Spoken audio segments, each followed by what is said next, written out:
In the 5th chapter of Genesis, the Bible lays out a terrifyingly predictable rhythm. Adam lives, has children, and he dies. Seth lives, has children, and he dies. Enosh, Kenan, Mahalalel, Jared. Each generation receives a massive lifespan, but every single paragraph ends with the exact same 3-word death sentence. And he died. It is a steady drumbeat of human mortality marching toward the grave, until verse 21. A man named Enoch is born. He lives for 365 years. And then, right where the reader expects the inevitable closing line, the text shatters its own formula. Enoch walked faithfully with God, then he was no more because God took him. No deathbed, no tomb, no physical demise. In a book where the entire universe is unraveling under the weight of human decay, Enoch simply vanished into the presence of the Creator. Why? Why spare this one obscure figure while every ancient patriarch before him was claimed by the dust? To understand what happened on that mountain, we have to look past the modern Sunday school lesson and examine the dark, supernatural world Enoch was navigating. The meaning of walking with God. In ancient Near Eastern literature, the phrase, to walk with God, wasn't a casual metaphor for praying before meals. It implied intimate, unbroken communion, a servant keeping precise pace with their king. While the surrounding world was spiraling into violence, vanity, and the chaotic expansion of the line of Cain, Enoch lived entirely detached from the corrupting trends of his era.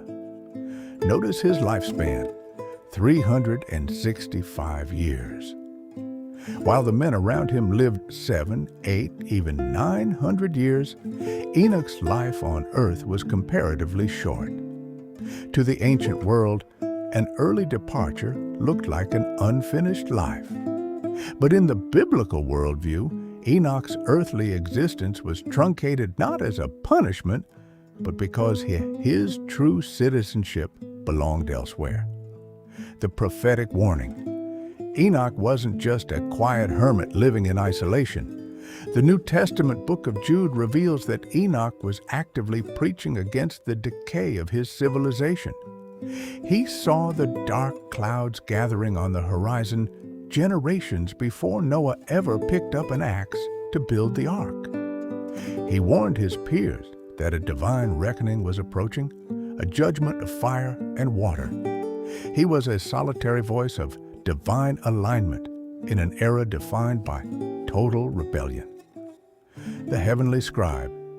If you step outside the canonical text and look at the ancient Jewish writings that early Christians read, like the book of 1 Enoch, the story becomes far more supernatural.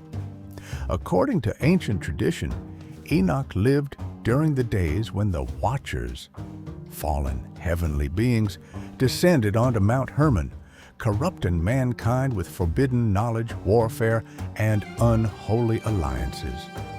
In this ancient lore, Enoch was chosen as an intermediary, a human scribe tasked with delivering a decree of unalterable judgment from the throne room of heaven straight to the rebellious angels bound in darkness. Why the taking had to happen. In 1 Enoch, Enoch is taken into the heavens not merely to avoid physical death, but because he was granted access to celestial secrets, the orbits of the stars, the architecture of the underworld, and the coming cataclysm. Whether one views 1 Enoch as inspired scripture or simply influential ancient history, it reveals how the ancients understood this figure. Enoch was an earthly representative who had stepped so deeply into the heavenly realm that he could no longer remain bound to the mortal plane, escaping the coming wrath. Look at the timeline. Enoch's disappearance happens just a few generations before the great deluge wipes out all living creatures. In the overarching narrative of Scripture, God establishes two different patterns for dealing with impending judgment. Noah's path, preservation through the judgment, building an ark and riding out the storm. Enoch's path, deliverance before the judgment begins, being pulled out of the timeline entirely. The Hebrews 11. Revelation centuries later, the author of Hebrews in the New Testament looks back at Enoch and adds one vital detail. By faith, Enoch was taken from this life, so that he did not experience death. For before he was taken, he was commended as one who pleased God. It wasn't mystical rituals, secret knowledge, or physical strength that lifted Enoch from the earth. It was absolute, unwavering trust in God amidst an untrusting world. He was the prototype of the ultimate promise that physical death does not hold final authority over those who walk with the Creator. Enoch's life remains one of the shortest yet most profound anomalies in the entire Old Testament. He stands between two massive catastrophes, the fall in Eden and the destruction of the flood, as proof that human beings were made for communion with eternity, not destruction in the dust.